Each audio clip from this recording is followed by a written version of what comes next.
Assalamualaikum warahmatullahi wabarakatuh.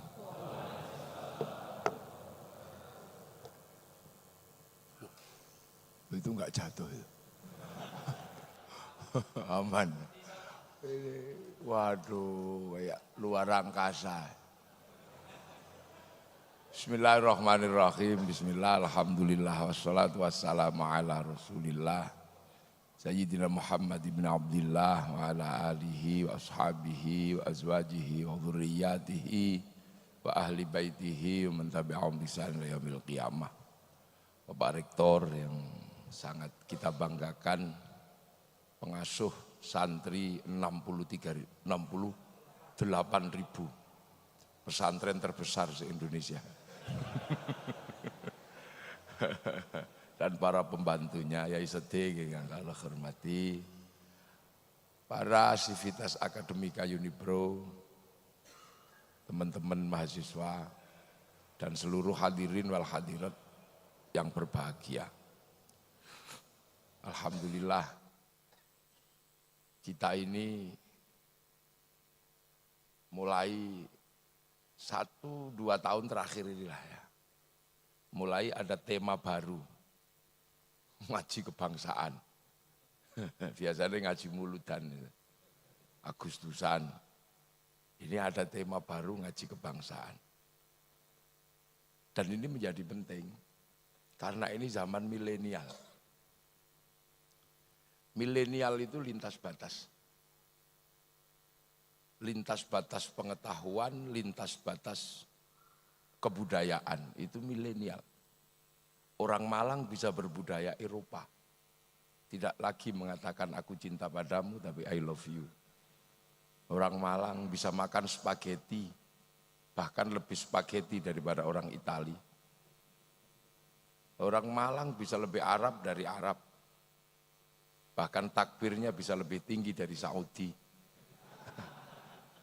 Ini adalah milenial. Sebuah ruang lintas batas. Masa mudanya Bapak Rektor untuk menjangkau Afrika, untuk melihat gajah, mesti menunggu flora dan fauna. Ya ini yang tua-tua ini.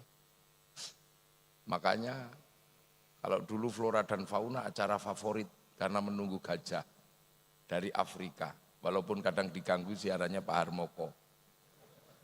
Tapi sekarang lintas batas. Yang penting punya kuota, tinggal pegang smartphone, semua jadi satu di situ. Cari center ya di situ, cari radio di situ, cari koran di situ, cari televisi di situ. Dan cari apapun di situ tinggal ketik kucing Afrika keluar. Kalau mau iseng bokong India keluar.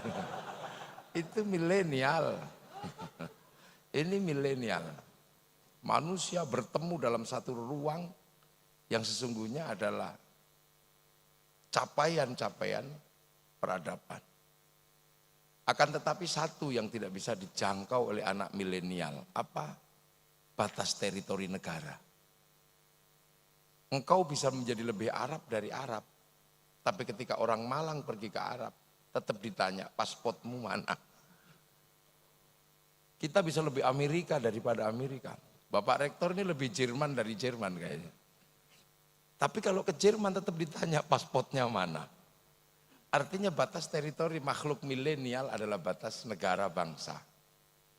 Atau batas nation state. Dan batas negara bangsa atau nation state ini adalah batas yang diberikan oleh Allah berupa pesan khusus pada umat Rasulullah. Umat Nabi Musa tidak mendapat pesan kebangsaan. Umat Nabi Isa tidak mendapat pesan kebangsaan. Bisa kita telusuri dari Injil dan dari Taurat. Kenapa? Karena umat-umat sebelum Rasulullah ini umat yang sangat sektoral. Bahkan ada yang landlocked, ada yang terkunci di daratan. Nabi Adam umatnya baru satu keluarga. Ya problemnya baru urusan cinta. Nabi Nuh umatnya satu kampung. Dan pikniknya juga belum jauh. Jadi jauh karena dilemparkan banjir. Umat Nabi Musa, walaupun Nabi Musa garangnya kayak gitu.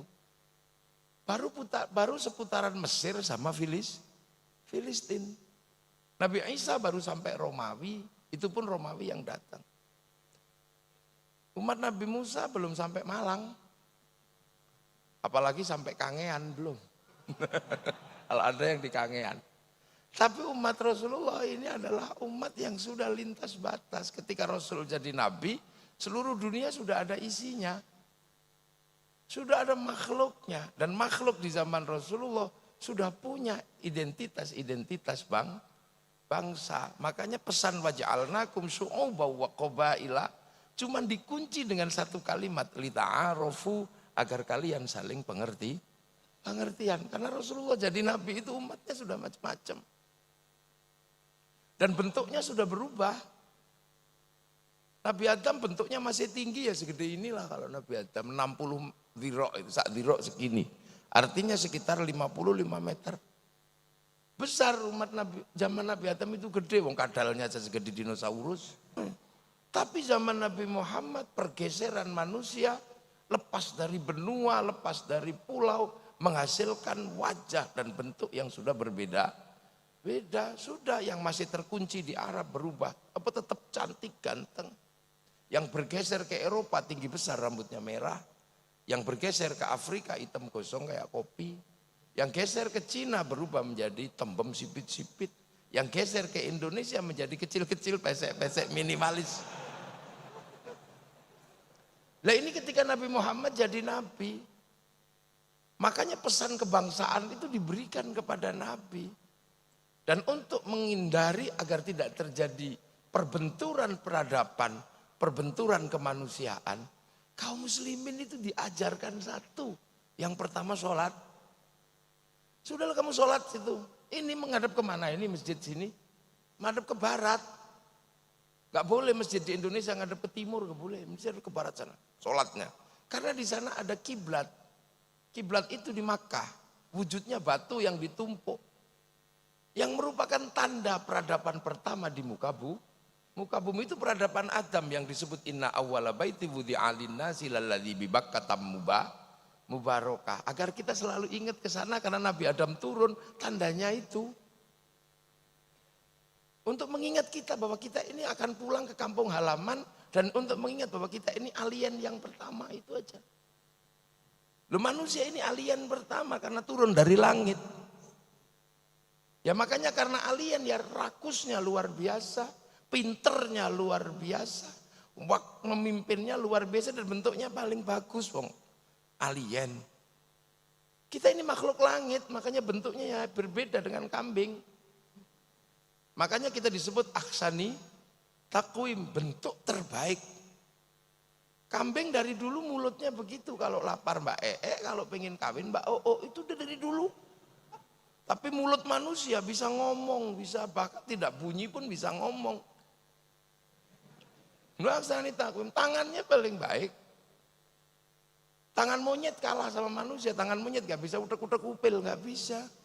Ngupil gak bisa. Tangan manusia bisa, ini aksani takwim. Bahkan bisa ngomong.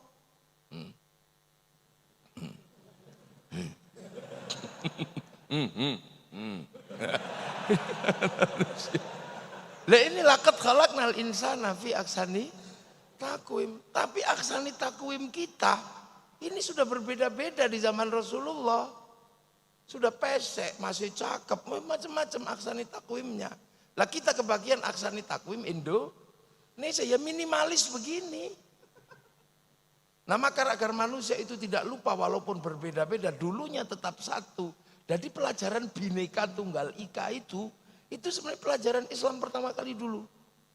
Walaupun kita berbeda-beda, kita dulu punya nenek moyang yang satu. Nabi Adam, Siti Hawa. Dan pertemuan Nabi Adam dan Siti Hawa disimbolkan dalam satu bentuk namanya Jabal Rahmah.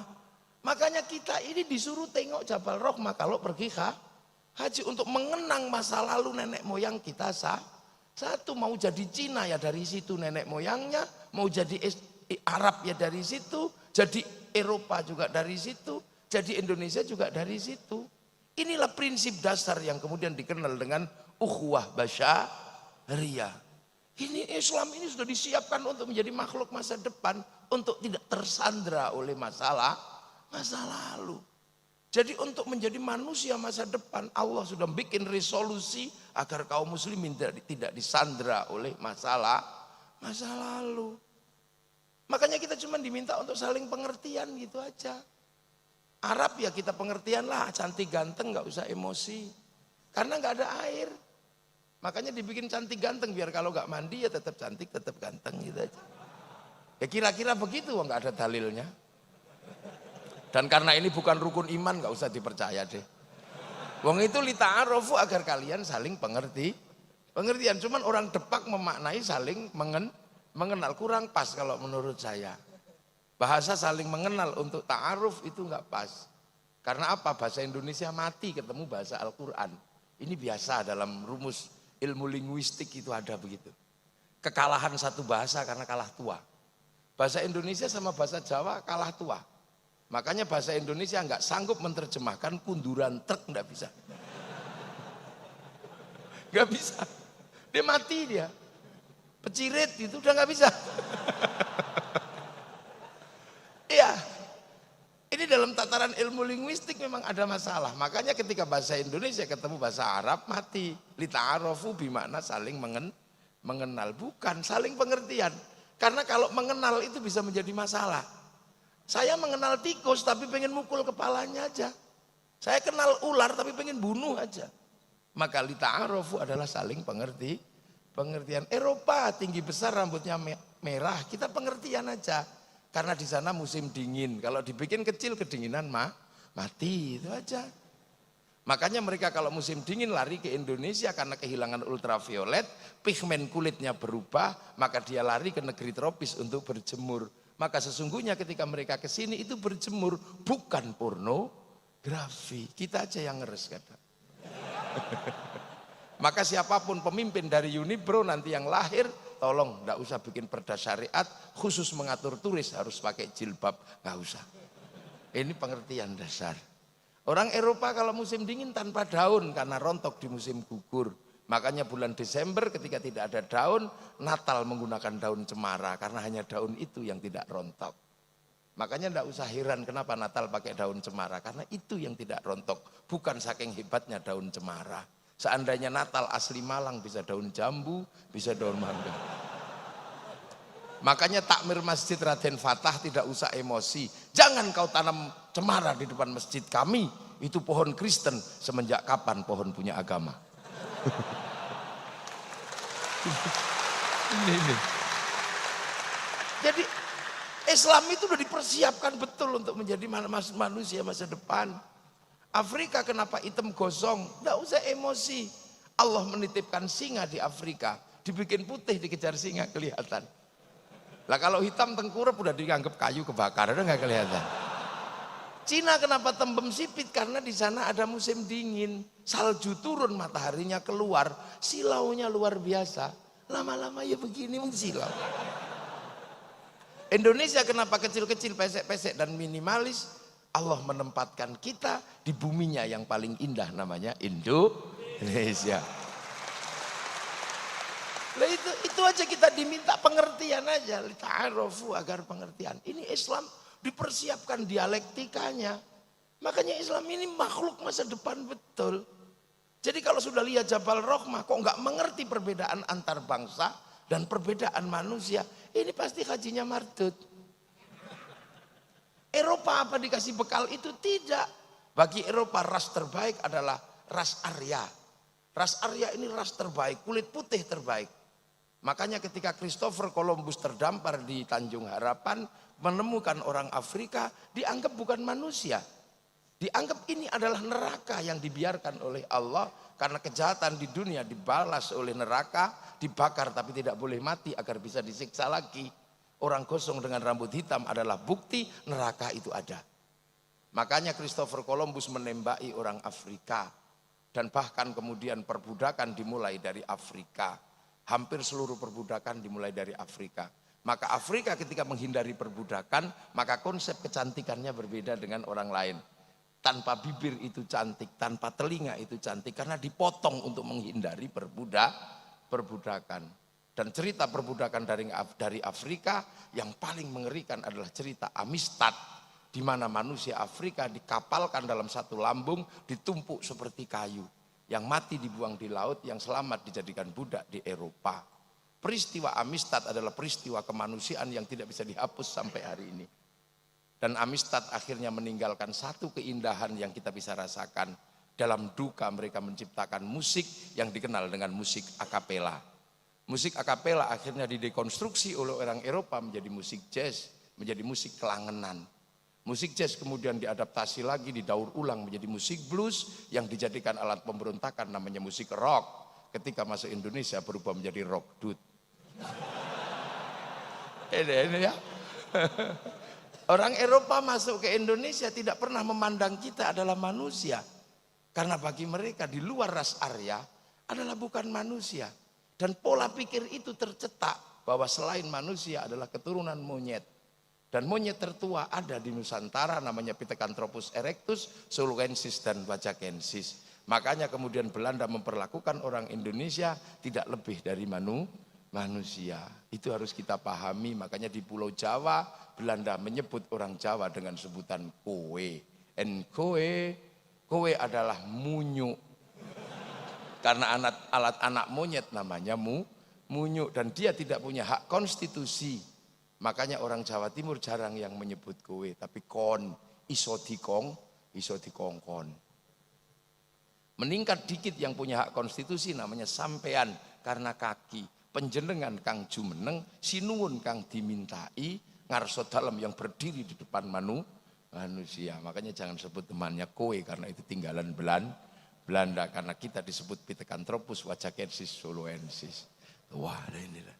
Jadi resolusi itu sudah dibuat, maka dialektika kebangsaan Islam itu dialektika masa depan. Kemudian sejarah manusia ini hampir punah dan hilang. Allah mengutus Nabi Ibrahim untuk mencari jejak itu. Dan jejak itu akhirnya ditemukan di sebuah lembah. Ketika jejak itu ditemukan, Nabi Ibrahim cuma melantunkan sebuah doa. Rabbana inni askantu min dzurriyyati biwadin ghairi dzi zar'in 'inda baitikal muharram. Rabbana liyuqimus sholata waj'al afidatan minan nasi tahwi ilaihim warzuqhum minats tsamarati la'allahum yashkurun. Karena jejak ini ditemukan oleh Nabi Ibrahim, maka seluruh manusia bersepakat bahwa Nabi Ibrahim adalah Abul Anbiya wal Mursalin. Dan sampai hari ini Nabi Ibrahim dikenal oleh seluruh manusia dengan nama yang berbeda.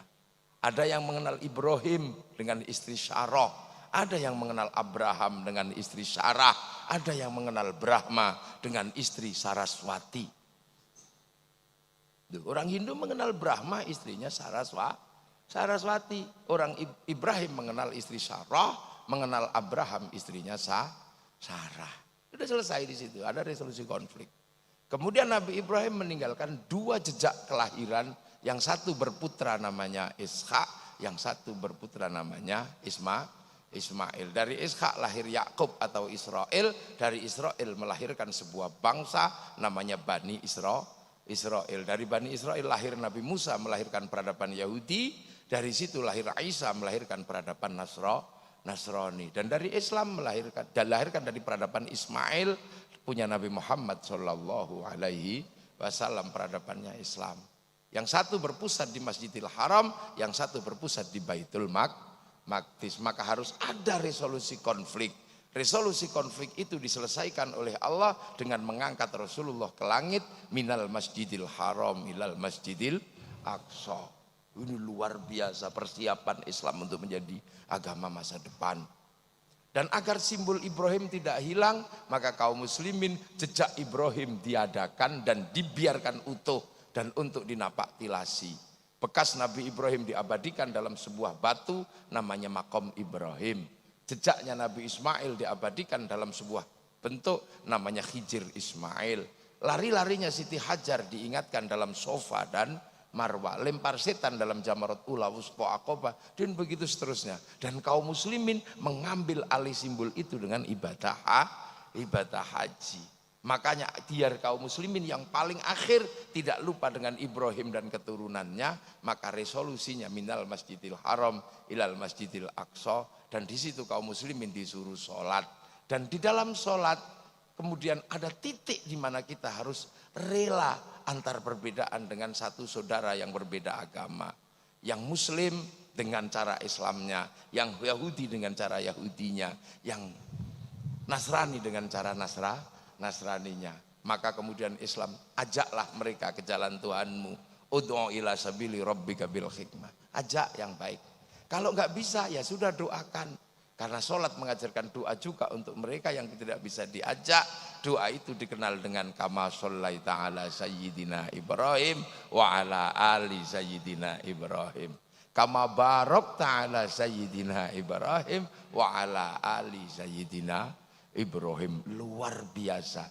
Jejak masa lalu tidak menyandera kaum muslimin, karena kaum muslimin disiapkan untuk menjadi makhluk masa depan. Dan hari ini ketemu semuanya.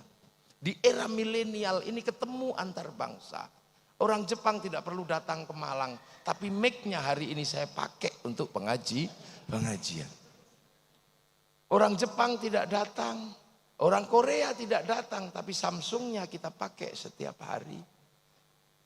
Kita tidak perlu kedatangan orang Yahudi, tapi kita pakai uang yang dulu dikeluarkan oleh satu sistem yang namanya perbankan, yang dimulai oleh Rothschild Rockefeller ketika dia membuat sebuah bank namanya Bank Devisa New York, yang akhirnya menjadi bank yang paling berguna dan diandalkan oleh Amerika, berpusat di Wall Street Amerika, yang mengontrol seluruh sistem perbankan dunia. Sehingga kita kalau pergi haji pun harus menggunakan sistem perbankan, karena uang tidak mungkin dititipkan sama pilot atau kondektur, nggak bisa. Dok kondekturnya ini mana ini? Inilah dunia baru, dunia masa depan kaum muslimin sudah diselesaikan. Kita nggak bisa pergi haji dengan sederhana tanpa bantuan orang Yahudi, karena uang Yahudi dan pemikiran Yahudi mampu membuat Boeing dan Airbus, dan kita menggunakan pesawat, sehingga kaum muslimin kalau pergi haji tidak perlu berenang. Perempuan-perempuan kita sekarang menjadi cantik karena ditolong oleh sistem farmasi muka sama farmasi bau yang ada di Prancis, yang namanya bedak sama parfum. Bedak Malang ketinggalan zaman karena beras ditumbuk, blonteng semua. Ini masa depan baru, ini dunia. Para kiai ketika pakai peci, maka para kiai menggunakan peci buatan Cina. Ada banser, ada polisi, semua dibordir, sehingga ada orang tahu ini polisi, ini banser. Kenapa dibordir? Ya karena kita biar tahu ini simbolnya siapa. Mesin bordirnya yang nyiapkan Cina, namanya mesin butterfly. You know? Lampu menjadi terang, pekerjaan Thomas Alva Edison. Kita punya sistem kerjaan Newton, sehingga kita punya listrik dan segala macamnya. Kita bisa menemukan dunia baru dengan sistem etalase pengetahuan yang luar biasa. Ini pekerjaan siapa? Pekerjaan Einstein. Ya kan? Loh, ini dunia baru dan kita saling make. Makanya kaum muslimin tidak usah terlalu heran kalau kita hari ini bersatu. Maka Rasulullah hanya berpesan, mayyuridillahu bi khairan yufaqihu fiddin. Siapa yang dikehendaki menjadi baik oleh Allah, dikasih ngerti dalam urusan agama. Lah khairan di situ nakirah. Khairan itu kalau nakirah maknanya khairan kamilan, kebaikan yang sempurna. Manusia enggak sempurna. Makanya kebaikan manusia enggak bisa berdiri sendiri. Enggak bisa kebaikan manusia berdiri sendiri. Hari ini pengajian ini baik. Siapa yang paling baik? Saya. Udah nggak usah protes. Jadi kalau pengajian ini baik, yang terbaik siapa? Saya. Sudah nggak usah pakai protes. Dikasih mic, dikasih minum, ditunggu, disambut. Acara tidak mulai kalau saya belum datang. Karena saya orang paling baik. Iya nggak usah protes. Tapi karena kebaikan saya itu nggak bisa berdiri sendiri, maka saya nggak boleh mengaku yang paling baik. Saya menjadi baik karena ada Pak Rektor yang mengizinkan masjidnya dipakai pengajian. Nah kalau sudah baik itu bagusan saya Pak Rektor. Ya ribut dua. Ada yang bilang ya Pak Rektor katanya. Ya saya bilang, nah kalau saya nggak datang ya Pak Rektornya jelek. Pengajiannya nggak datang. Itu baru 2, kebaikan sudah ributnya luar biasa. Apalagi kalau sampean ikut-ikutan. Kebaikan karena kami Kiai. Nah kenapa? Karena kami mau datang.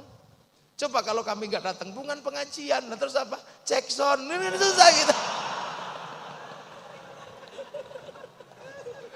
Loh, lihat kan. Nah kita bisa duduk di sini karena apa? Ada masjid. Yang bangun masjid siapa? Unibro dapat duit dari mana? Dari negara. Maka kemudian Kiai jangan kemudian sembrono. Kenapa? Tidak boleh Kiai udik-udik sesuatu yang terkait dengan masjid. Masjid itu juga terkait sama rokok. Loh iya kan, masjid terkait sama rokok. Karena rokok menghasilkan cukai 175 triliun masuk APBN. Dari APBN untuk bangun masjid. Loh ya toh. Maka Kiai tidak sembrono, rokok haram nggak bisa. Karena kalau rokok haram cukainya haram, masuk APBN, APBN-nya haram. Untuk bangun masjid, masjidnya haram. Maka orang yang mengharamkan rokok dosa masuk masjid sini.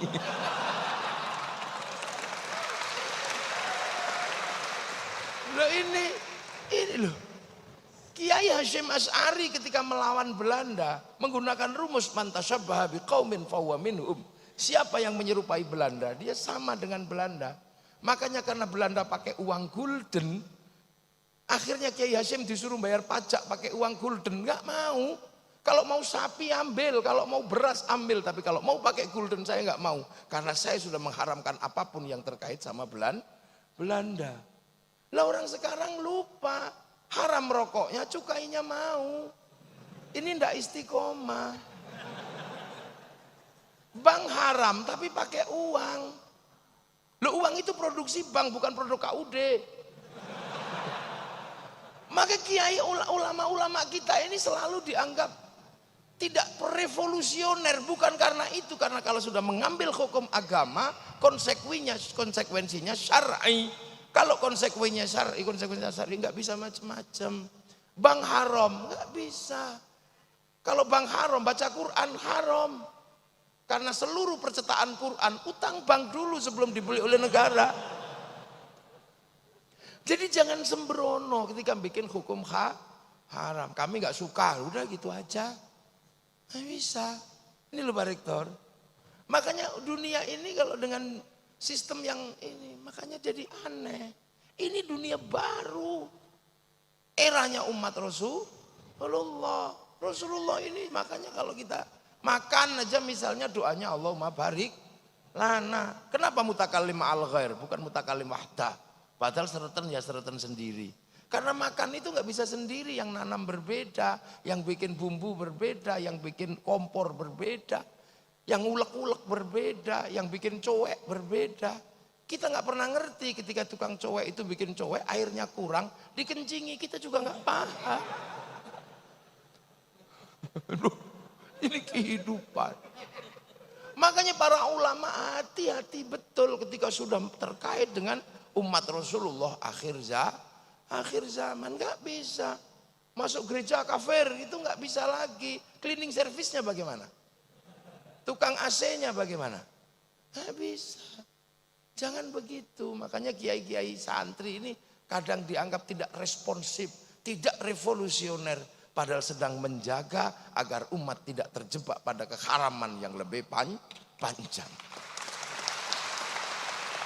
Jangan dikira. Semua tahu lah kalau urusan itu. Ini umat Rasulullah, umat milenial. Maka tantangan milenial jangan takut, anak Unibrow. Ketika dunia baru mengajarkan perbankan, di situ ada obligasi, di situ ada pertarungan finansial.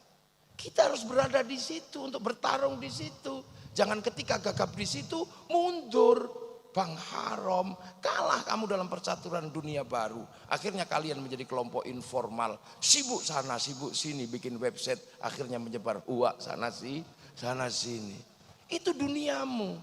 Dunia kita adalah dunia farmasi. Bertarunglah di situ. Ketika gagal di situ, jangan mundur minum kencing unta. Ini dunia baru, pertarungan nuklir. Kamu gagal di situ, jangan mundur, kembali berkuda dan memanah. Ini era antariksa. Ini era antariksa, orang sudah melihat rembulan, tinggal kapan pindah ke sana. Melihat Mars, kapan pindah ke sana. Mungkin nggak manusia bumi pindah ke benua, ke angkasa yang lain. Jangan ketika gagal di situ, kamu mundur. Bakas lagi celana cingkrang dan bakas jenggot. Ini era yang sudah dibahas oleh orang-orang setelah Rasulullah. Makanya kalau mundur jangan terlalu jauh. Cara mundur biar tidak terlalu jauh, kita harus sadar bahwa kita ini generasinya ulama. Generasi awal itu generasinya Rasulullah. Orang yang ketemu Rasulullah namanya sahabat. Sahabat menyelesaikan problemnya sendiri. Urusan jenggot, urusan celana cingkrang itu diselesaikan di zaman sahabat. Ketika sahabat pindah ke Madinah, ketemu dengan pasar baru ujung dari jalur sutra. Ketemu dengan peradaban berbeda. Ya Rasul, itu siapa? Kok jenggotnya kiri, kumisnya kiri kanan jenggotnya 12. Oh itu Cina. Utlubul ilma walau bisin. Maka sahabat Sa'ad bin Abi Waqqas melakukan perjalanan ke tanah Tiongkok. Pulang Rasulullah masih ada, pulang lagi Rasulullah sudah tidak ada. Maka kemudian Sa'ad bin Abi Waqqas makamnya ada di Cina, di daerah Huangsu kalau tidak salah. Sahabat ketemu dengan orang-orang culas. Ya Rasul, di pasar ada orang culas. Ini nipu tok kalau berdagang. Oh itu biasanya Yahudi. Tengok aja cirinya ada. Orangnya tua, giginya masih utuh, rambutnya hitam, jenggotnya nggak ada. Lu kok gitu ya Rasul? Iya itu umat Nabi Musa. Dulu Nabi Musa mau dicabut nyawanya, malaikat Israel ditempiling. Siapa itu ya Allah? Oh itu Musa, kamu jangan macem-macem. Jangankan kamu, aku aja dulu pernah dikomplain sama dia. Yang hati-hati, makanya ya Musa, nyawamu sudah expired. Waktunya dicabut, tapi bilang dong jangan coba cabut. Iya rambutmu sudah putih kata temanku, gigimu sudah rontok, jenggotmu sudah semrawut. Oh kalau gitu ya udah cabutlah. Nah orang Yahudi mikir Nabi Musa dicabut karena 3 itu. Maka orang Yahudi punya kebiasaan nyemir rambut, nyukur jenggot, memperbaiki gigi. Agar kalau malaikat datang, oh belum waktunya. Itu. Nah itu sudah diselesaikan di zaman sahabat. Maka sahabat kemudian menjadikan lihyah atau jenggot untuk membedakan dengan orang Yahudi. Cuman masalah jenggot menjadi rame di Indonesia karena Kiai Said mengatakan orang berjenggot itu goblok. Itu aja yang jadi ribut. Dan kita bisa benarkan Kiai Said. Wong Kiai Said itu merespon orang. Ada orang di Jawa tiba-tiba mengatakan Wali Songo tidak ada. Wali Songo tidak ada. Itu fiktif. Orang itu bernama Zainal Abidin, jenggotnya segini. Maka Kiai Said mengatakan dasar memang orang kalau jenggotnya panjang itu goblok. Maksudnya orang yang mengatakan Wali Songo tidak ada itu. Akhirnya orang itu mengatakan hal yang sama. Kiai Said goblok. Orang penerus Wali Songo kok mengatakan orang berjenggot panjang itu goblok. Padahal seluruh Wali Songo itu berjenggot. Lah katamu kemarin gak ada. Kok sekarang ada dan berjenggot. Baru 1 tikungan udah kena uppercut. Sama kayak saya diundang seminar. Untuk menyeminarkan Gajah Mada Muslim dengan nama Gajah Mada. Saya datang tapi saya gak mau ngomong. Saya cuma membuka pembicaraan saudara-saudaraku aneh. Saya gak mau ngomong. Kalau Gajah Mada itu bernama Gajah Mada. Karena bagi saya kalian aneh. Saya ini mendoakan orang mati. Kamu bilang tidak sampai bahkan musyrik. Lu kok sekarang kamu malah ngislamkan orang mati? Malah sederhana. Ini loh. Jadi era ini udah diselesaikan. Kemudian era berikutnya menyelesaikan. Terus begitu. Ketemu dengan orang Romawi di Madinah, komoditas Romawi yang paling bagus itu jubah. Cuman orang Mekah ini kalah gede sama orang Romawi. Makanya ketika pakai jubah Romawi, korsetnya begini, jadi medidi, khailah. Terus belakangnya panjang sisanya. Ada yang bawakan. Maka kemudian menjadi terlihat sombong oleh Rasulullah suruh motong. Potonglah jubahmu, biar kamu tidak terlihat sombong. Makanya kemudian lahirlah konsep Isbal itu kan sudah diselesaikan di sana. Tapi orang-orang kadang tidak mau mengerti itu karena tidak menggunakan manhaj sahabat tapi langsung kembali kepada Quran dan dan sunnah. Jadi nggak ngerti itu sudah diselesaikan oleh era sahabat. Jadi nggak ngerti itu sudah diselesaikan. Itu sudah diselesaikan. Kembali pada Quran dan sunnah. Itu terjadi di zaman Sayyidina Ali. Di zaman Rasulullah nggak ada masalah. Karena semua umat dimong, di kiaeni itu kan, direktori sama Rasulullah ibaratnya begitu. Di zaman Sayyidina Abu Bakar, ketika Rasulullah meninggal, bingung semua. Ada yang mengatakan karena keributan politik, maka Rasulullah sampai 3 hari tidak dikubur. Itu adalah analisa bodoh kalau menurut saya. Kenapa Rasul tidak dikubur sampai 3 hari? Nggak ada orang percaya Rasul itu meninggal. Jangan-jangan tidur. Wong Rasulullah naik ke langit aja nggak mati. Masa tiba-tiba mati? Jangan-jangan nanti kita kubur hidup lagi. Itu kegalauan kaum muslimin. Makanya nggak ada yang berani kubur. Jangan-jangan Wong Rasulullah itu nggak kayak kita. Kalau kita mati kan gitu. Rasulullah meninggal itu dalam keadaan tersenyum seperti orang tidur. Karena seperti orang tidur semua takut mau dikuburkan. Nggak ada yang berani. Ini jangan-jangan cuman tidur. Emang matinya yang lain. Gitu ya kalau ini jelas mati. Rasul itu seperti orang tidur. Nggak ada yang berani. Analisa orang-orang sekarang karena analisa pengen mengkaitkan kerusuhan dengan politik. Rasul sampai dikubur 3 hari tidak dikubur. Karena apa? Rebutan kekuasaan. Bukan. Orang takut ngubur Rasulullah. Karena orang sepertinya masih tidur begini, jangan-jangan nanti bangun apa. Sampai akhirnya Sayyidina Ali dan Siti Fatimah memutuskan, iya sudah meninggal karena ada wasiat-wasiat bahwa Abah arep sedo, gitu. Setelah itu zaman Sayyidina Umar, zaman Sayyidina Utsman sudah ribut. Zaman Sayyidina Ali sudah bertanya, ya Ali kenapa zaman Rasulullah itu tentram enak. Sayyidina Ali mungkin saking jengkelnya jawab, ya karena zaman Rasulullah muridnya kayak saya, lah zamanku muridnya kayak kamu kayak gitu. Oh ibut itu, oh ibut kau kacau sudah. Akhirnya karena keributan, ada yang bikin, ya udah deh kita kembali pada Quran dan Sunnah. Ketika kembali pada Quran dan Sunnah, ribut lagi kembali pada Quran.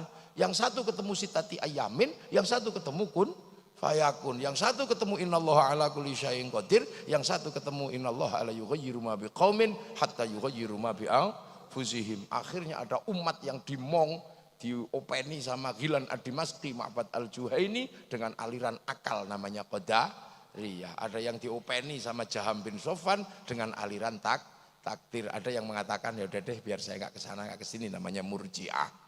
Sampai karena saking pusingnya Quran kok tambah ruwet, akhirnya ada orang berani mengatakan, ya karena Quran dunia, maka yang asli itu di Lauhil Mahfud, ini kudus, ini makhluk. Orang yang berani mengatakan itu namanya Wasil bin Atha, yang kemudian melahirkan konsep besar namanya Mu'tazilah. Dan Mu'tazilah itu ekstrim. Kenapa? Ya kalau orang baik ya pakai akal. Sampai Quran ya syukur. Nah kalau sampai nggak sampai ya kesalahannya goblok. Makanya dia nggak nyampe karena goblok. Nah kalau pinter ya surga lah, kalau goblok ya neraka. Lah tapi kan manusia ada yang kadang pinter kadang goblok. Ada 50-50. Oh kalau itu tidak di surga dan di neraka. Lah di mana?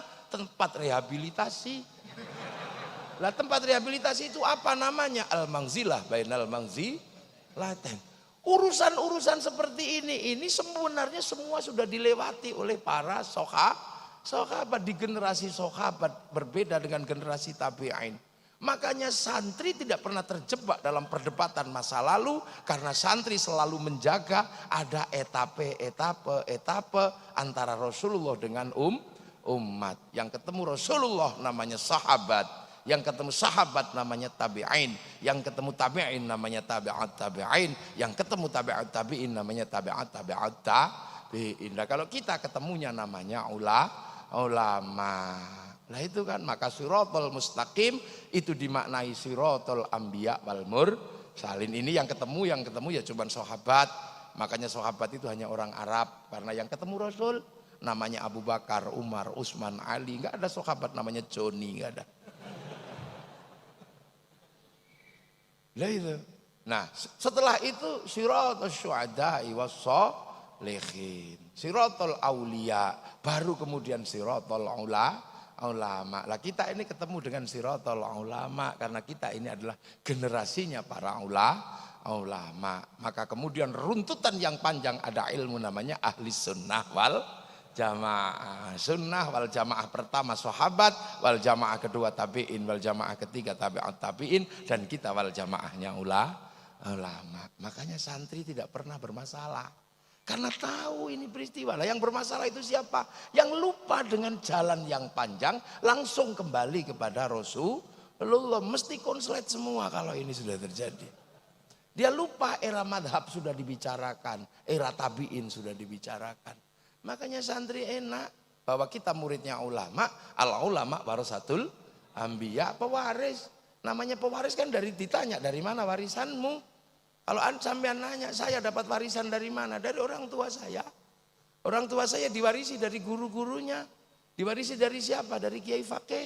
Kiai Fakih diwarisi dari siapa? Dari gurunya Kiai Abdul Hadi. Kiai Abdul Hadi diwarisi siapa? Kiai Hasyim Asy'ari. Kiai Hasyim Asy'ari diwarisi siapa? Kiai Asy'ari. Kiai Soleh, Kiai Khalil. Lah Kiai Asy'ari dari mana? Dari Kiai Khairon Purwodadi. Kiai Khairon diwarisi ilmu dari mana? Dari Kiai Abdul Wahid Solotigo. Murid siapa? Murid Kiai Abdul Halim Boyolali. Murid siapa? Kiai Sufyan Tuban. Murid siapa? Kiai Jabar Tuban. Murid siapa? Kiai Abdul Rahman Lasem. Murid siapa? Kiai Abdul Halim Benowo. Murid siapa? Kiai Cokrojoyo Sunan Geseng. Dia murid siapa? Dari Sunan Kalijaga. Dia murid siapa dulu? Murid Sunan Bonang.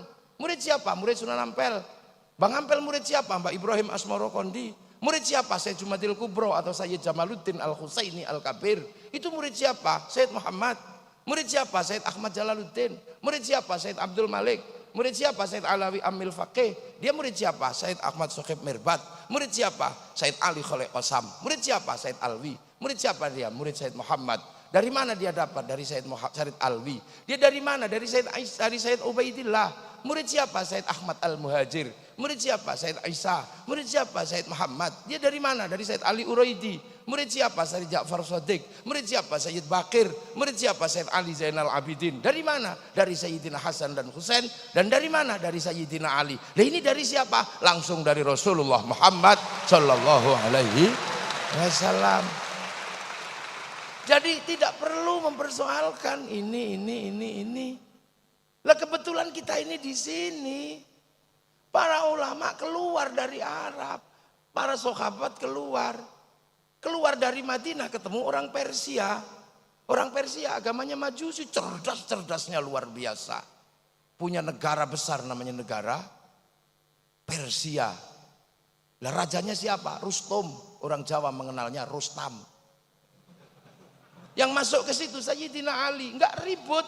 Tapi pelan-pelan Sayyidina Ali punya sikap yang baik. Raja Rustum tertarik mengambil menantu Sayyidina Husain. Akhirnya Sayyidina Husain diambil menantu Raja Rustum. Lahir Sayyid Ali Zainal Abidin. Nah dari situ terlihat ada peradaban baru, nuansa baru. Orang dulu di situ di Persia orang Majusi. Majusi menyembah api. Dalam ilmu pengetahuan modern disebut Zoroaster. Zoroaster itu nabinya bernama Zarathustra, ajarannya nihilisme, Tuhannya dua, yang Tuhan terang namanya Ahriman, Tuhan gelap namanya Ahura Mazda. Oleh Al-Quran disebut Majus atau Majusi penyembah api. Tapi api Majusi kalau disembah ditaruh di bangunan yang sangat tinggi namanya Manaro. Begitu masuk Islam mereka tidak menghilangkan Manaro, cuman menghilangkan api. Manaro ditaruh di depan masjid. Dunia Islam melihat Manaronya Majusi yang masuk Islam di depan masjid bagus, maka seluruh dunia Islam berlomba-lomba mencontoh membangun Manaro. Itulah yang kemudian dikenal dengan nama menara, sampai Malang namanya Menoro. Ini dunia baru, ya. Dan di situ terjadi kekacauan yang luar biasa. Kenapa Sayyidina Husain terbunuh? Seluruh cucu Rasulullah dibantai pada tanggal 10 Asyura. Maka kemudian seluruh dunia Islam berduka. Termasuk di Indonesia, Asyura diambil ekornya namanya Suro. Makanya bulan Asyura karena itu bulan duka. Makanya orang Indonesia tidak mantu, tidak menikahkan anak di bulan Syuro. Tidak mantu, bikin bubur merah putih, bubur merah tanda darah yang tumpah, bubur putih tanda tulang yang pecah. Kemudian bikin santunan anak ya yatim. Di Jogja puter beteng tidak ngomong, ini bulan duka jangan terlalu banyak mulut. Di Solo kalau muter beteng kemudian ngikuti kebo Kiai Slamet, kebonya diusap-usapkan ke tubuh. Dan itulah yang kemudian menghasilkan budaya jangan bersolek. Karena ini bulan Asyura, bulan Suro. Lah orang Jawa itu kalau kepanjangan kan diambil ekornya aja. Zainal Abidin, Bidin. Zainal Arifin, Ipin. Muhammad, Mat. Itu kan biasa. Mat Ali, Mat Karim. Mat Solar.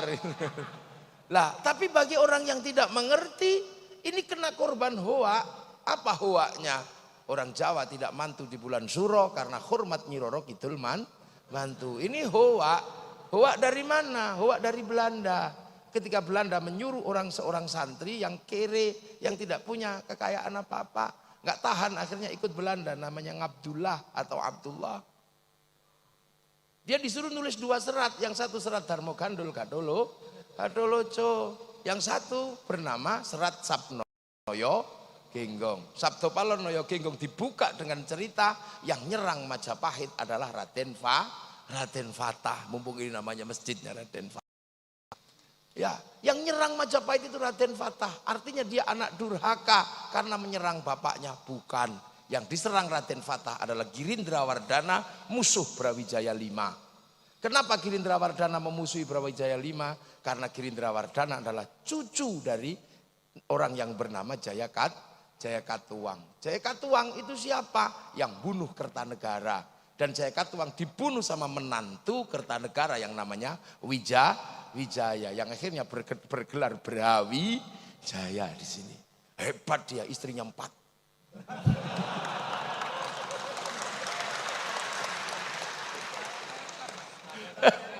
Iya, syaratnya rektor. Tapi nggak boleh, kalau Pak Rektor ini orang gini.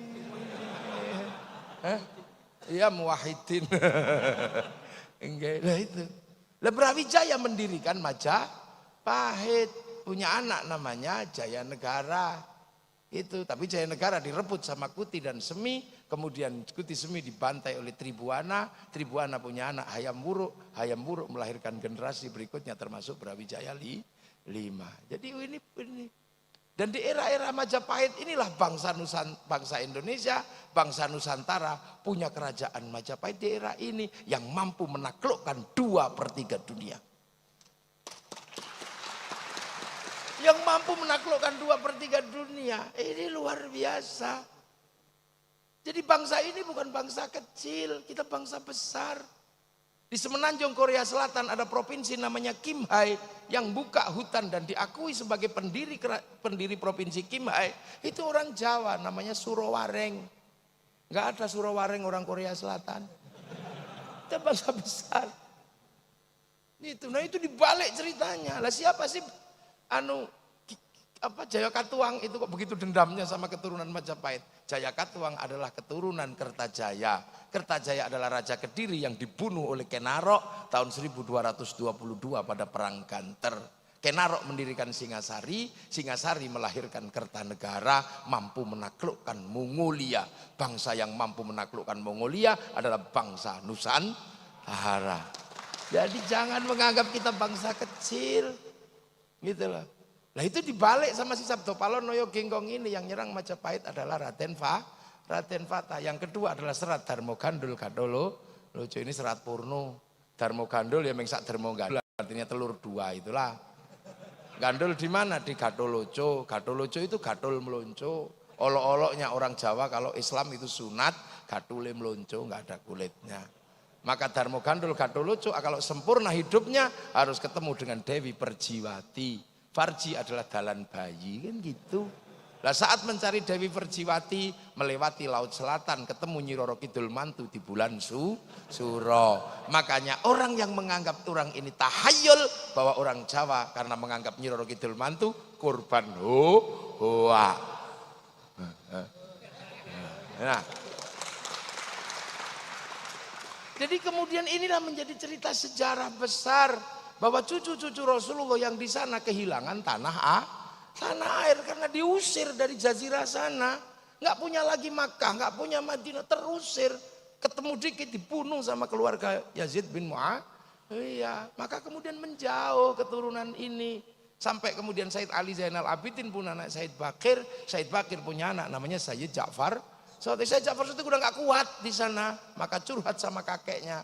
Allahumma sholli ala sayyidina Muhammad wa ashghilil zalimin bizzalimin wa akhrijna min bainihim salimin wa ala alihi wa sahbihi ajma'in. Aku udah gak kuat, Mbah, gitu. Biarlah orang yang rusuh itu ditempur sama-sama orang rusuh. Wa akhrijna min bain, keluarkan aku dari orang-orang seperti ini. Maka menjauhlah. Punya anak namanya Sayyid Ali Uraiti, menjauh punya anak Sayyid Muhammad, menjauh punya anak Sayyid Aisyah, menjauh punya anak Sayyid Ahmad Al-Muhajir yang hijrahnya luar biasa jauh. Maka bergelar Al-Muhajir. Punya anak Sayyid Aisyah, punya anak Sayyid Ubaidillah, punya anak Said Alwi, punya anak Said Muhammad, punya anak Said Alwi, punya anak Said Ali Khalid Qasam, punya anak Said Ahmad Sokib Mirbat, punya anak Said Alawi Amil Faqih, punya anak Said Abdul Malik sampai Mongol, punya anak Said Ahmad Jalaluddin sampai Campa, punya anak Said Muhammad sampai Pasir, punya anak Said Jamaluddin Al-Husaini Al-Kabir masuk ke tanah Nusantara, punya anak Sayyid Ibrahim Asmorokon dipindah Tuban, punya anak Raden Rohmat Sunan Ampel.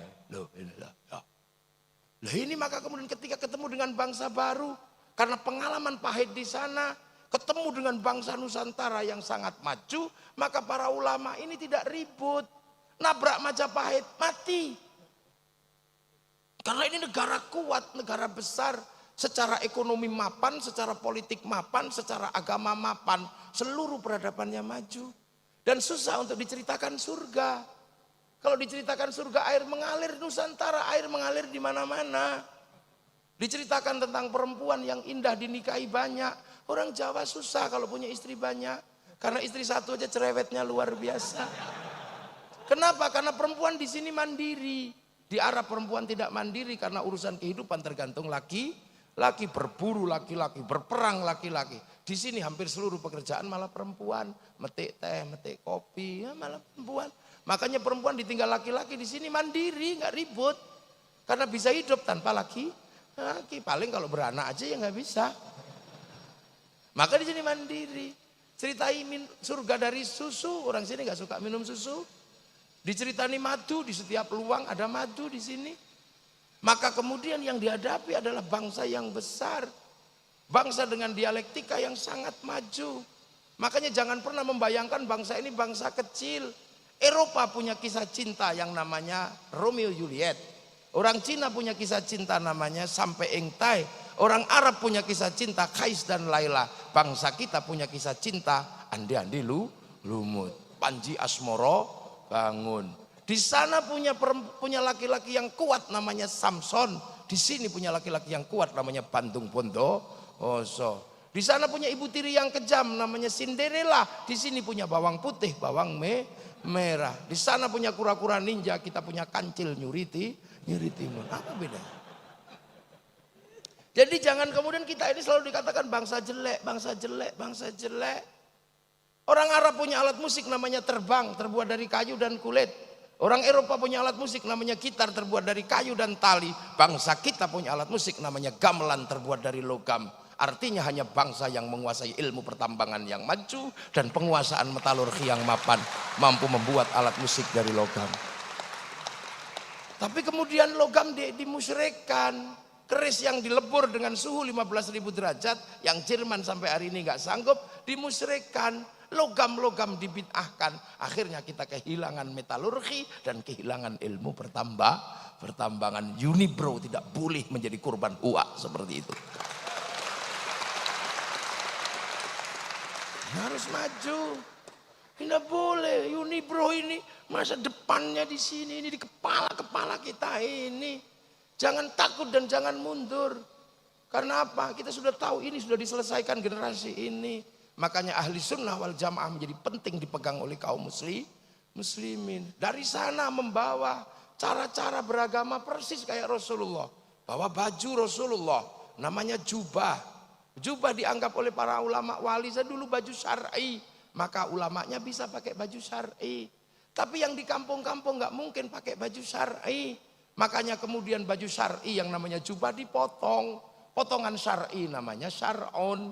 Orang Jawa nggak punya huruf ain, punya nyango, maka syar'un jadi sarung, saruan jadi sarungan. Loh ini cara, karena di sana sudah kehilangan tanah air, maka di sini jangan ditabrak. Di sana disebut ulama, syaikhun, ustadzun, al-alim, al-fadil, al-karim, ibnul karim. Begitu sampai sini sederhana disebut kiai. Kiai itu bahasa lokal. Dan para ulama dulu berkompromi, terima disebut kiai.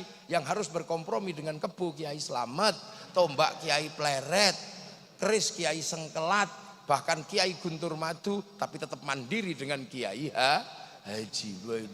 Maka bahasa Arabnya kiai tidak ada, dia bahasa Jawa. Maka jangan memaksakan diri kiai ngumpul disebut kuyaha, nggak bisa. Nah ini hebat. Islam datang ke sini ketemu dengan budaya yang sudah mapan. Dari sana datang walayakhudhu ala ta'amil miskin, ketemu dengan bangsa yang makan tidak makan kumpul udah lewat, setiap ngumpul pasti makan, ada orang mati makan, lahir makan. Maka kalau ada orang ngumpul sampai 7 hari pada orang mati, jangan ribut. Kenapa dikasih makan? Karena kami orang Indonesia. Makanannya banyak. Orang Arab cuman kurma, roti sama daging. Orang Eropa ya cuman kentang, susu keras namanya keju, susu busuk namanya yogurt. Pengen bawang aja dia dari Bombay, dari India. Orang Cina makanannya tepung dipanjangin, makanya jadi mie pakai sumpit biar gak cepet habis. Nah kalau pakai cawok ini habis. Orang sini makanannya banyak. Ada nasi, ada jagung, ada telo, macam-macam ganyong, macam ada lengkap. Di sana ada lakum dinukum waliyadin. Orang sini sudah rukun antar agama karena perang agama terbesar terjadi tahun 800 di sini antara Wangsa Shailendra sama Wangsa Sanjaya. Wangsa Sanjaya beragama Hindu, Wangsa Shailendra beragama Buddha. Sampai Raja Hindu takut menjadi raja. Panukuh pergi ke India. Di India belajar ilmu arsitektur, pulang dikenal dengan nama Resi Gunadarma. Yang Raja Shailendra bernama Garung bergelar Semaratungga, anti Hindu. Tapi begitu menang perang, dia putus asa karena mau bikin candi nggak punya arsitek. Maka arsitek yang disuruh bangun adalah orang Hindu yang bernama Panuko. Lahirlah candi Hindu, candi Buddha, nuansanya Hindu yang dikenal dengan Sambara Budura, Borobudur. Makanya kalau ada yang mengatakan Borobudur tinggalan Nabi Sulaiman, tertolak dengan teori itu. Kenapa? Karena Nabi Sulaiman berada di tempat yang namanya Ardul Muqaddasah. Dan Ardul Muqaddasah bukan Sleman. Maka tidak usah sok Nabi Sulaiman dari Sleman. Iya, saya nanya jin yang paling tua bukan katanya. Itu akhirnya ada nuansa Buddha, ada nuansa dalam candi Buddha. Tiba-tiba anak Raja Buddha ini si Semaratungga punya anak namanya Pramodawardhani Sematawayang jatuh cinta sama si Panuko yang orang Hindu. Mau nggak mau dikawinkanlah antara anak Raja Buddha dengan orang Hindu yang anti Buddha, yang anti Hindu tiba-tiba anaknya jatuh cinta. Makanya yang kemarin 01, 02 jangan terlalu serius. Jangan-jangan anakmu saling jatuh cinta. Apalagi sekarang Pak Jokowi sama Pak Prabowo jadi satu. Ini hanya terjadi di Indonesia. Gak usah malu. Yang kemarin mau jihad, mau apa, gak usah malu. Kalau engkau tidak menangkan kami, aku takut tidak lagi yang menyembahmu. Udah gak usah. Gak usah, udah.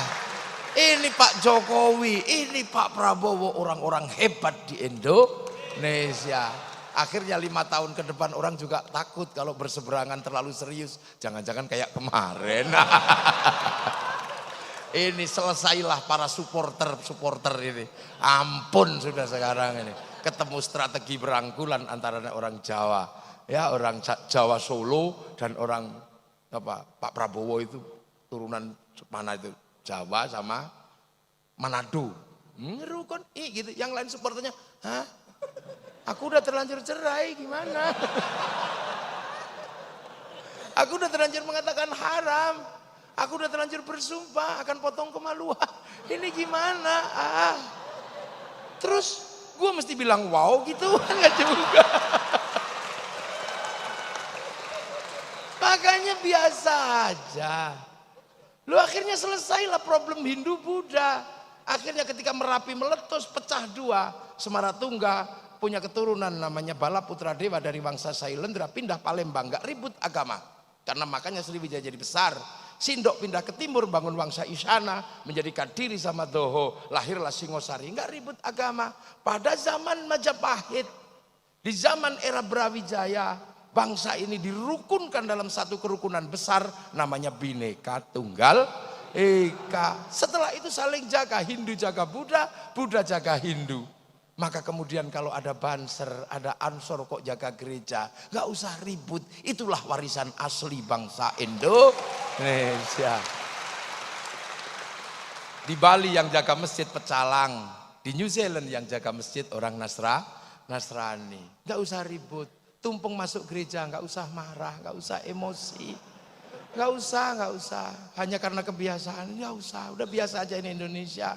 Nonton film Korea biasa aja, nggak usah kafir. Masa gara-gara kalah ganteng sama aktornya terus bilang kafir? Jangan gitulah. Kita biasa aja. Jadi kita ini punya bangsa. Jadi kita rukun, makanya kiai rukun karena bineka. Para tilmidun, muridun rukun dalam bahasa santri. Dan sampai hari ini kerukunan itu terjaga.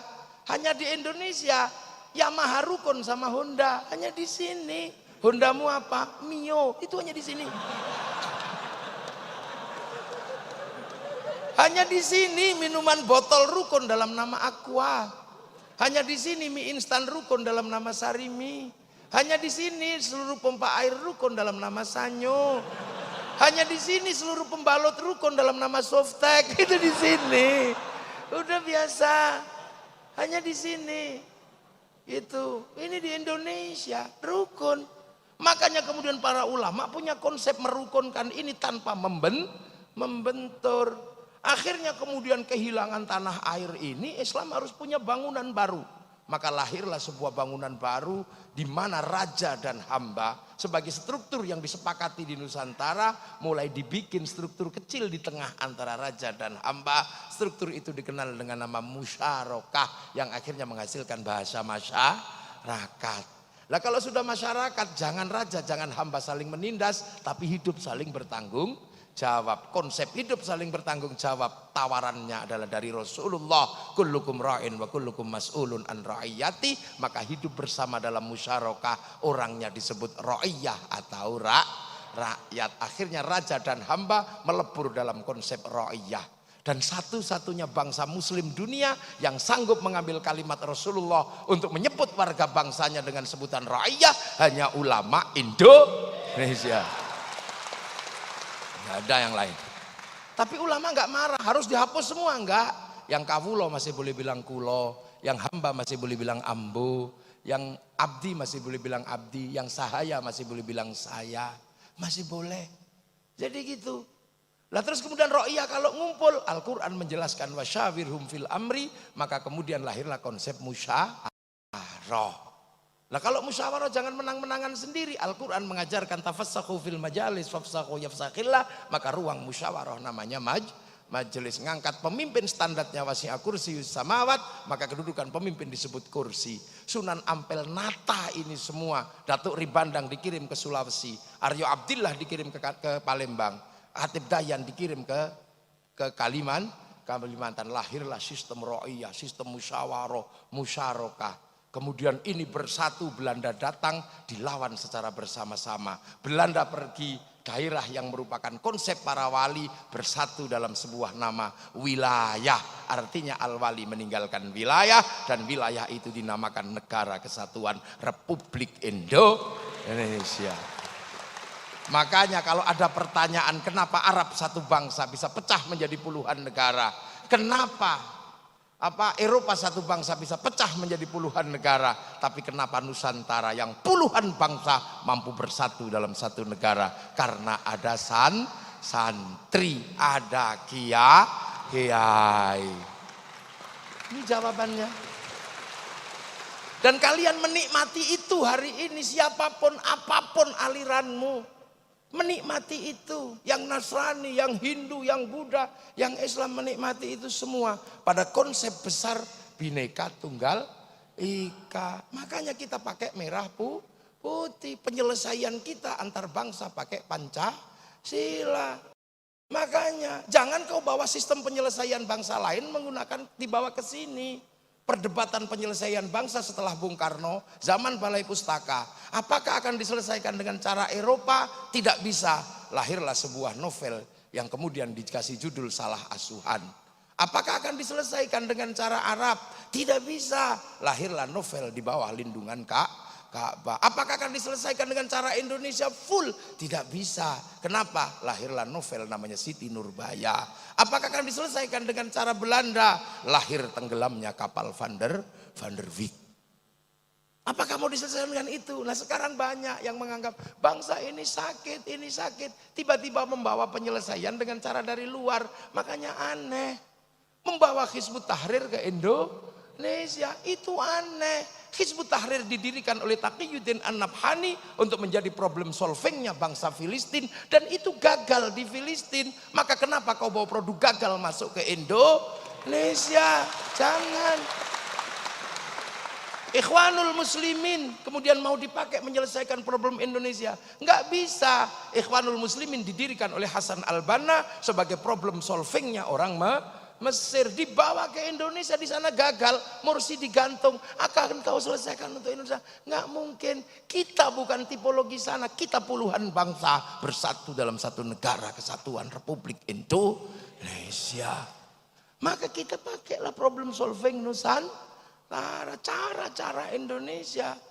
Kemudian Hizbut Tahrir yang merupakan khilafah tahririyah, ya akhirnya nggak laku. Biar laku dihubungkan dengan khilafah ala minhajin nubuwah. Khilafah minhajin nubuwah itu adalah alamatus sa'ah. Dia datang bersama hari kiamat. Kalau khilafah tahririyah itu bikinan Taqiyuddin An-Nabhani.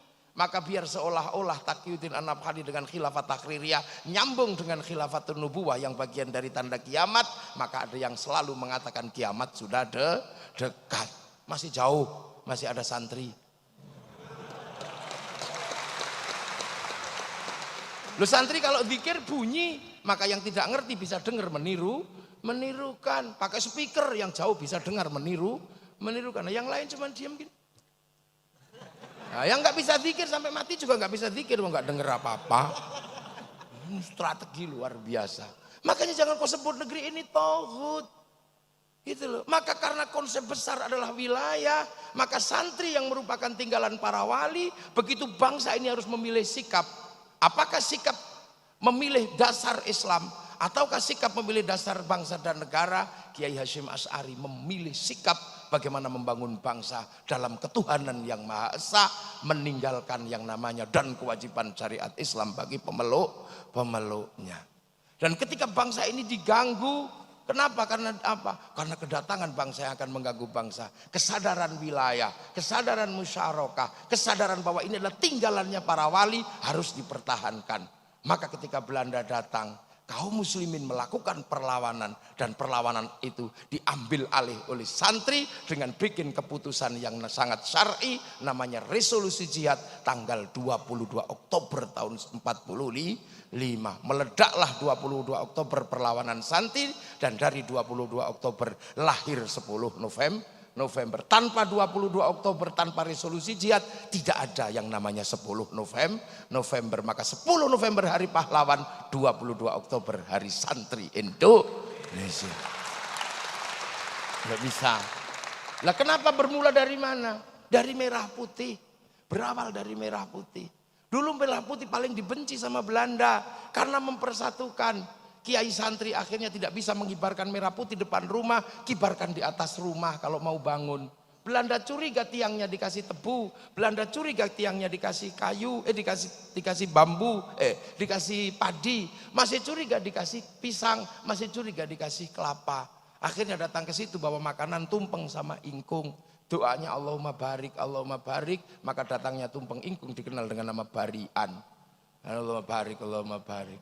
Akhirnya makanannya habis, padinya mengering, tebunya mengering, pisangnya rontok, kelapanya rontok, yang tersisa tinggal merah putih. Ini perlawanan kami mencintai persatuan lewat bendera merah putih.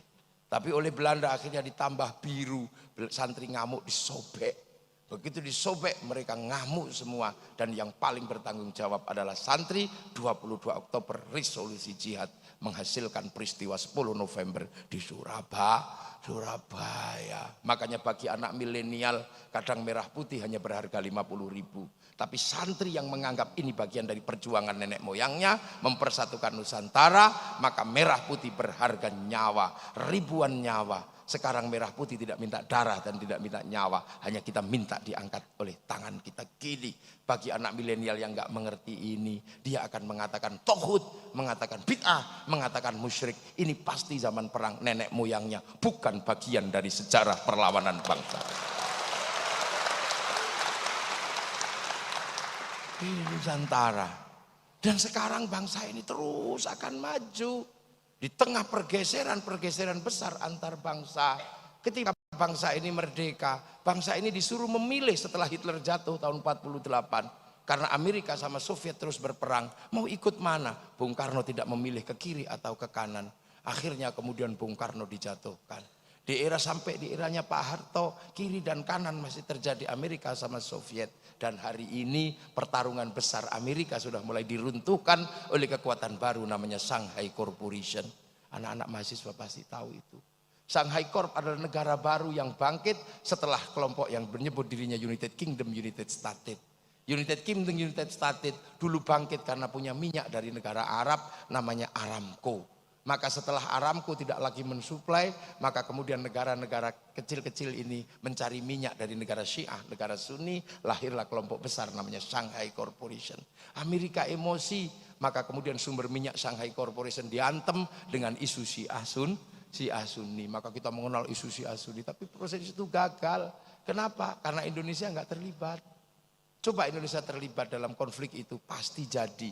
Karena santri terbesar ada di Indonesia. Kalau santri nggak terlibat, apapun pasti gagal urusan Islam. Ada orang mengharamkan anjing, gagal. Menghalalkan anjing, gagal. Anjing masih banyak karena santri nggak ikut. Coba santri ikut menghalalkan, cari anjing 2 hari sudah nggak ada. Seandainya santri ikut, santri nggak ikut. Makanya itu. Nah, pergeseran ini milenial sudah langsung bertarung. Amerika mengatakan, ini nggak bisa, harus diantem ini. Yahudinya emosi. Saya sudah ikut nata dunia dalam teori-teori baru, advokasi baru. Kenapa kamu perang? Maka 8 triliun dolar ditarik dari Bank Devisa New York, hasilnya Amerika mesti mengeluarkan obligasi. Yang beli siapa? Kelompok Shanghai Corp. Dan jatuh tempo 2012 menggunakan sistem merkantilisme kuno, ngemplang utang dengan perang. Ini kan cara kuno. Ya kan? Nah sudah, nah sekarang udah bergeser pertarungan ini. Lah bangsa ini mau berada di titik mana? Ya ini sedang pertarungan. Cina sudah berani mengambil WhatsApp dengan WeChat. Cina sudah berani mengambil Amazon dengan Alibaba. Mengambil Facebook dengan QQ atau Renren. Kita belum berani apa-apa. Pertarungan saham kita masih kalah dengan Singapura dan Malaysia. Karena Singapura dan Malaysia diberikan 1 jam lebih awal dari jam Jakarta oleh Greenwich, dan itu pelanggaran. Sana jam 10, kita baru jam 9.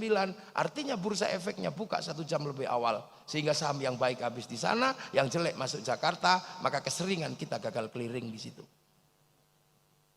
Dipikir dong, ini mahasiswa ya. Sampean kan mahasiswa. Maha itu sudah nggak bisa ngatur, tidak ada yang bisa ngatur. Makanya yang bisa ngatur hanya maha guru. Lah ya makanya bener. Di kampus ada maha guru. Ada mahasiswa. Makanya ada orang nanya, kamu dari Malang? Iya. Apa pekerjaanmu kok bajunya bagus? Oh saya dosen. Oh dosen, apanya letkol? Oh letkol tentara, kalau dosen kan ngajar. Ngajar siapa? Ngajar mahasiswa saya. Oh berarti kamu guru? Iya saya guru, gurunya mahasiswa. Lah ya orang guru kok ngakunya dosen. Lah ini. Jadi kalau kita berbicara tentang kontekstualisasi resolusi jihad, sesungguhnya adalah berbicara tentang kemandirian bangsa. Tidak terjebak oleh kiri dan kanan. Tidak terjebak oleh yang lain. Tapi mampu menata bangsa ini ke depan. Bukan mengambil sesuatu dari luar untuk terus kita jadikan barang-barang yang rongsokan di dalam negeri. Malaysia sadar betul. Rongsokan Timur Tengah yang merupakan kelompok teroris bawa ke Malaysia.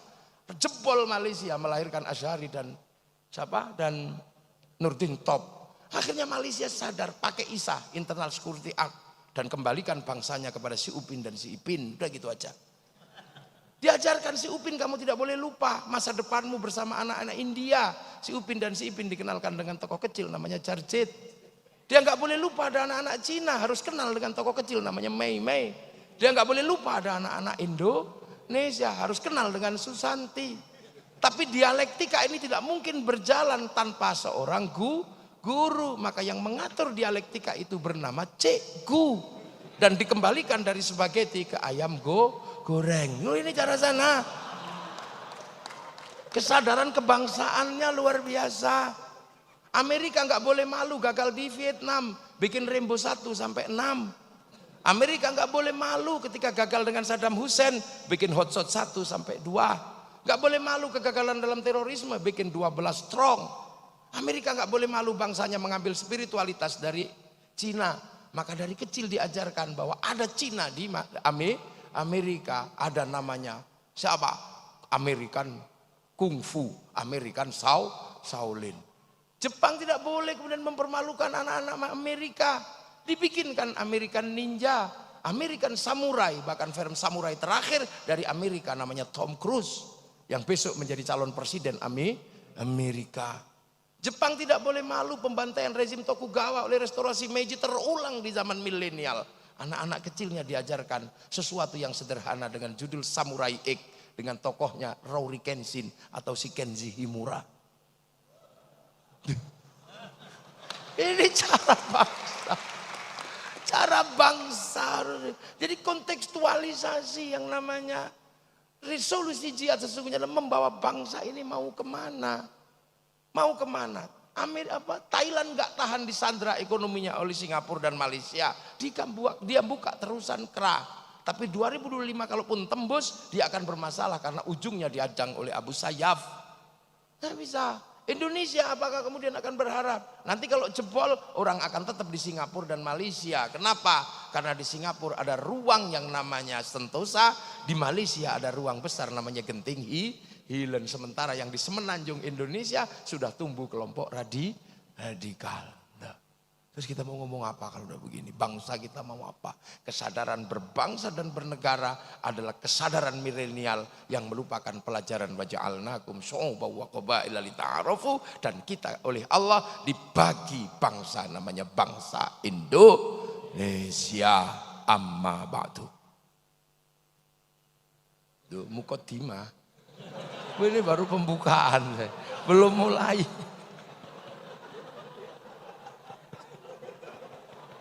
Ini baru mukaddimah. Ini saya baru pembukaan, jadi baru kalau nulis skripsi ini baru pendahuluan. Aduh, belum mulai. Belum, apalagi kalau analisis, konten analisis, deduktif, induktif, belum.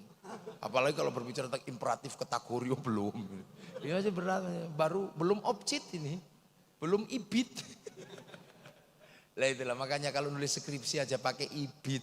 Kok tiba-tiba beragama langsung Quran Sunnah, kan lucu. Ibitnya mana, objitnya mana, lokcitnya mana.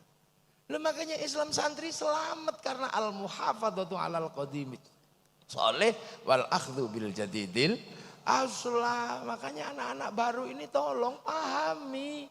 Yang kalian lakukan itu sudah kuno dan sudah diselesaikan oleh para pendahulu. Tentang celana cingkrang, tentang cingot. Udah selesai, itu ulama dulu. Dan itu tinggal milih, eranya sudah mau ambil itu. Maka santri gak disebut lagi. Santri dipikir gak ngerti takbir itu ada begini. Ngerti dalilnya. Tapi santri lebih memilih Allahu Akbar biasa. Kenapa? Karena santri yang di belakang ini matanya tengok-tengok. Kalau begini nyetop apa kan gitu. Santri itu banyak, makanya kalau sholat nggak perlu mencari yang lain. Nah kalau yang santrinya baru dikit cari, pakai kakinya dicari, geser-geser ini masih ada. Loh itu kan guyonan santri, nggak usah terlalu serius. Serius. Wong ini guyon. Jadi indah. Kalau kamu mau dimong sama Muhammadiyah, ya yang seriuslah dengan Muhammadiyah. Kalau mau dimong sama NU, seriuslah dengan NU. Saya NU. Saya NU karena kiai karena saya ini orang desa. Kiai NU ya biar di desa itu kan kalau sama NU kan enak. Kalau sholat ya ditungguin sama kiainya. Karena biasanya masih di sawah, masih di ladang. Makanya kalau kiai kalau sholat zuhur biasanya bukan 11:30, 1:30 biasa. Sholat asar ya 4:30 biasa aja. Iya biasa aja, nggak usah ribut. Sholatu ala waktiha, sholat itu di atas waktu sholat. Zuhur itu sampai asar sampai maghrib. Ambil depan ya bagus, tengah bagus, belakang ya bagus. Ya kayak sop lah, kalau depan ya rujak cingur, tengah sop iga, belakang sendiri sop buntut. Biasa. Sholli fardhu zuhri arba'an, Allahu Akbar, baru 1 rakaat deng asar. Nggak apa-apa. Boleh karena kepalanya masih di sholat zuhur. Boleh.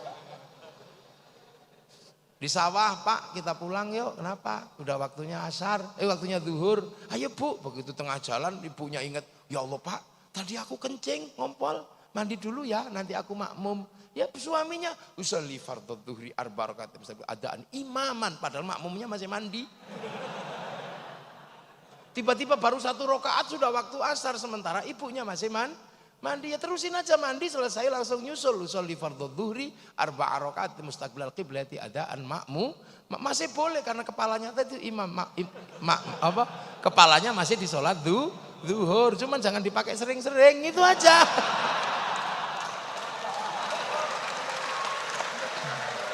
Lah itulah. Lah makanya kiai itu kalau telat ya ditunggu. Rabbana ya Rabbana. Kalau masih nggak datang ya capek ya tombo hati. Wong pegel ya nambani atine dhewe ya. Kalau udah nggak tahan ya diuruki jangan biasa. Santri indahnya luar biasa. Kehidupan ahli sunnah wal jamaah. Terus Allahu Akbar. Ya Allahu Akbar mau pakai sarung ada cantolannya ya. Ya kenapa santri kalau longak-longok? Ya karena sinyalnya jauh. Kalau di Mekah kan sinyalnya deket, maka khusyuk. Lah ini kan sinyalnya jauh. Ada bakso aja sinyalnya hilang.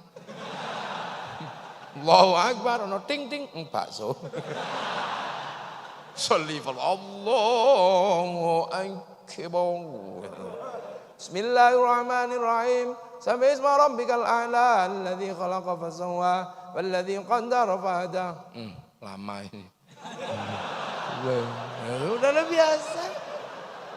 Maka habis sholat pakai zikir untuk nambal bocor gini-gini itu. La ilallah. Sahabat itu kalau zikir diem. Ya kita juga ngerti mau sahabat murid Rasulullah. Tingkat online-nya tinggi, pulsanya banyak. Di dekat Rasulullah masuk wifi-nya Rasulullah. Apalagi kalau di tethering. Lah di sini kuotanya mindri begini. Ya. La ilallah. Ya tidur kalau lah ini kan jarang. Puasa sama aja kalau puasa. Kalau puasa sama khaitil abyadi, khaitil aswadi. Cuman kalau santri kalau keluar rumah nggak khusyuk lihat jambu, lihat mangga. Arab khusyuk karena keluar rumah lihat padang pasir. Siapa yang pengen makan padang pasir kan? Maka daripada kamu nggak khusyuk tidur. Akhirnya kemudian ada dalil terkenal naumuso imin tidurnya orang puasa itu ibadah. Akhirnya kiainya sepi, wong tidur semua. Ya ke pasar beli mercon. Akhirnya bulan Ramadan dar. Nggak usah marah karena bagi santri mercon adalah perangkat ahli sunnah wal jamaah. Biasa riang gembira santri itu kalau bawa Islam. Malam kalau kemudian di kampung ya dokrik-dokrik sahur ora sahur sakarepmu. Haji ya di alun-alun Malang, labbaik Allahumma hajjan, kain ihram niat beneran, Ka'bahnya triplek. Kalau sudah waktunya berangkat ke Surabaya diantar sama orang sekampung, yang pergi haji masuk asrama, yang nganter belok kebun binatang Surabaya. Indah bener Islamnya santri itu. Iya, tidak ketemu Rasul, maka ya sholawatan biasa, nggak ketemu. Kalau sahabat ya assalamualaikum ya Rasulullah. Lah kalau orang sini ya Kanjeng Nabi Muhammad lahir nang Mekah dinone Senin 12 Mulut tahun gajah. Udah. Yang santri ya marhaban ya nurul aini marhaban marhaban marhaban jandal husaini la marhaban marhaban santri. Wassalamun mustamirun kulakini atajannat. Santri tuwek ngono ya. Halo ya Nabi. Salam. Yang seneng isyari ya tanakel atau biasa. Yang ibu-ibu ya ya Rasulullah salamun alik ya kan. Duhai senangnya pengantin baru itu. Iya lagi putus cinta ya Nabi salam alaika ya Rasul salam salam alaika. Kan itu lagu putus cinta. Ya narep cerita karo sapa. Yang Sunda ya kayak Sunda ya. Ya Rasulullah salam salamun alik. Selila cece Sunda. Yang orang Kalimantan Selatan ya Rasulullah salamun alik munalik ya Rafi'a syaniwa darajiat fatayaje ratal alame ya uhailalju diwal karomi kota baru gunungnya bami. Itu muridnya santri, muridnya ulama. Kalau ketemu Rasul pasti lucu. Assalamualaikum ya Rasulullah. Sahabatku. Nah, yang dari Malang, ya Rasulullah. Yang dari apa? Dari Kalimantan Selatan, ya Rasulullah salamun alaikum. Dari mana? Dari Kota Baru. Lagu apa itu? Kota Baru gunungnya Bamega. Ya Nabi salam alaika. Dari mana? Malang ya. Loh kenapa? Karena kita ini yang dirindukan Rasulullah. Suatu ketika sahabat biasanya membawakan air lupa, sahabat lupa, maka Rasulullah mengeluarkan mukjizatnya, dari tangan beliau keluar air, ada yang mandi, ada yang minum, ada yang apa. Setelah itu Rasul nanya, iman siapa yang paling baik di antara kalian? Menurut kalian? Iman Rasul, aku ketemu Allah, kalau iman biasa aja. Malaikat, ya apalagi malaikat ketemu Allah gak punya nafsu jelek, ya imannya bagus. Sahabat ya Rasul, sahabat kan ketemu aku, pantas saja. Iman siapa sih ya Rasul yang paling baik? Iman umatku nanti di zaman akhir, yang tidak pernah ketemu aku, tapi percaya dan beribadah aku, dialah yang kurindukan besok di hari kiamat. Nah itu siapa? Ya kita inilah orangnya. Ya Nabi salam alaika. Dari mana? Loh, itu terjadi itu besok. Jadi jangan serius-serius sembian. Kafir, musyrik, tidak usah. Nanti malu. Tiba-tiba jangan-jangan yang kamu musyrik-musyrikan malah rangkulan sama Rasulullah besok. Tidak usah. Loh kenapa? Loh ya kita ini kan diajarkan mahabbah. Diajarkan cinta. Makanya kalau Habib Syekh datang, ya Hanana, ya Hanana, ya Hanana, ya Hanana, ya Hanana, Nabi Muhammad, zalikal fadlu min Allah. Gok, ya Hanana. Saya nggak bisa nirukan gok-goknya itu. Lah kita karena cinta, akhirnya kita juga kalau sholawatan wong cinta seneng ya. Ya biasa aja. Biasa aja. Karena apa? Santri punya mahabbat. Sholawatan ya nana Ada yang apa sholawatan kok joget-joget? Ini masalah mahabbah mas. Cinta itu memang ekspresif dari dulu. Lihat pacar jauh, yes, biasa. Ya saja. Apa kamu muji Rasul berlebihan, anta syamsun, anta badrun. Cinta itu berlebihan dari dulu dek, wajahmu seperti purnama. Iya, musyrik ya Rabbi bil Mustafa balik maqasidana. Kalimat cinta itu cenderung kalau dilihat dari fikih musyrik dek. Sehari aku tidak bertemu denganmu, mati aku. Ya musyrik, masa nggak ketemu sehari mati ya. Lo kalimat cinta itu dari dulu begitu. Roma Irama kalimat cintanya musyrik, pacarnya mati. Ku tahu rumus dunia. Emang kamu ngerti rumusnya dunia? Kayak Allah aja. Hanya dirimu yang bisa membuatku tenang. Tanpa dirimu aku merasa hilang. Lah itu kan jadi musyrik, tanpa dirimu merasa hilang. Emang kamu gak punya Allah? Ya ribut. Seandainya aku bertemu Tuhan, akan kutanyakan tentang dirimu. Lo masuk pacar hilang aja tanya Allah. Makanya orang kalau ini bahasa itu hati-hati. Ada bahasa mahabbah, ada bahasa fakih. Kayak saya kemarin ngomong, ribut semua orang, aku dibully. Gara-gara saya ngomong, Nadiem Makarim sebagai Menteri Pendidikan dan Kebudayaan harus didemo berjilid-jilid.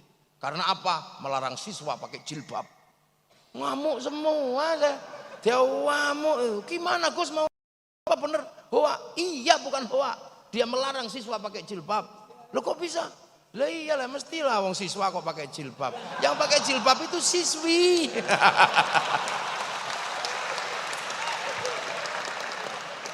Jadi wong santri itu nek guyon itu memel.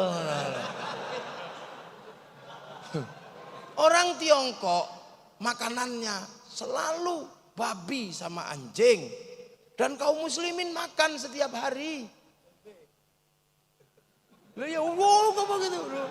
Wah, apa memang kaum muslimin makan babi? Loh, saya kan ngomong orang Tiongkok makanannya babi sama anjing. Dan kaum muslimin makan setiap hari. Loh ya iya kalau nggak makan setiap hari ya mati. Tapi yang dimakan tempe gitu bukan. Inilah. Makanya hari ini orang banyak reaksioner. Zaman Sayyidina Umar. Ada orang pidato. Hei saudara-saudara sekalian. Sayalah orang yang bisa berlari dari rahmat Allah. Saya selamat tidak kena rahmat Allah. Yuk ditempilingi orang sekampung. Bonyok dia. Enggak kapok dia pidato lagi. Saya adalah orang yang benci dengan barang hak. Tempilingi lagi ke orang benci dengan barang hak. Besoknya bonyok lagi gara-gara pidato. Saya adalah orang yang beruntung karena saya memiliki sesuatu yang Allah tidak punya. Waduh memiliki. Tapi Sayyidina Ali kan pinter nanya. Oh kamu pasti ada maunya, apa maumu? Kamu bisa lari dari rahmat Allah dan selamat tidak kena rahmat Allah. Iya Ali, waktu mau ke pasar ada hujan, saya lari. Dan saya bersembunyi, akhirnya saya nggak kena hujan. Hujan kan rahmat. Terus kamu benci barang hak itu apa? Saya benci mati, mati itu hak tapi saya nggak mau. Lah kamu apa yang kamu punya tapi Allah nggak punya? Ya aku punya anak istri, Allah nggak punya. Makanya orang cerdas itu nggak reaksioner. Biasa aja. Maka kalimat mahabbah ya begitu. Saya Jalaluddin Rumi pidato, Allah rugi, saya beruntung. Loh Allah rugi, kamu beruntung gimana? Iya, Allah rugi, saya beruntung. Awas kamu tak bunuh kalau tetap mengatakan. Iya, Allah rugi, saya beruntung. Ceritanya gimana? Ya kan aku sama Allah saling mencintai. Aku dapat Allah zat yang maha agung, Allah dapat aku begini, rugi. Loh maka kalimat cintai Rabi'ah al-Adawiyah, siapa yang berani sekarang? Ya Allah, kalau ada nikmat buatku di dunia, aku nggak butuh serahkan sama musuhmu ya Allah. Kalau ada nikmat buatku di akhirat, aku nggak butuh serahkan sama kekasihmu ya Allah.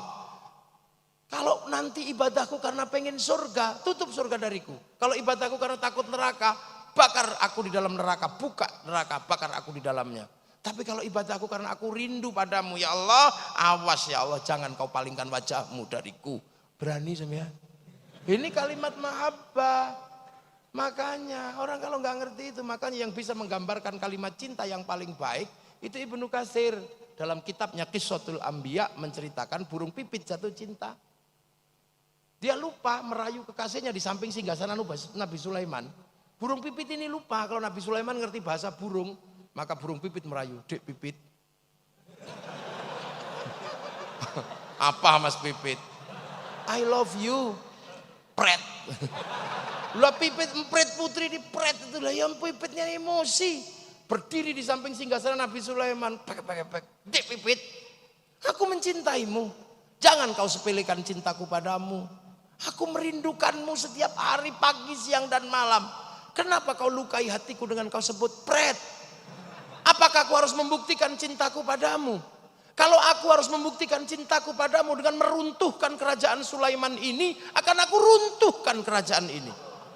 Akan aku hancur leburkan kerajaan ini. Akan aku ambil mahkota Sulaiman, ku persembahkan padamu sebagai tanda cintaku padamu." Nah burung pipit kayaknya kecil gitu, tapi begitu gitu. Nabi Sulaiman ya ketawa lah, "Pret lambemu."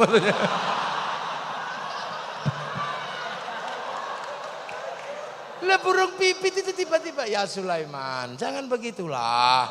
Mengertilah, aku memang kecil, gak mungkin menghancurkan kerajaanmu. Tapi kamu harus mengerti, inilah kalimat pipit kalau lagi jatuh cinta," katanya. Cinta itu memang ekspresif. Jadi biasa aja ya. Lah itulah maka orang itu hulu, berlebihan ini, berlebihan.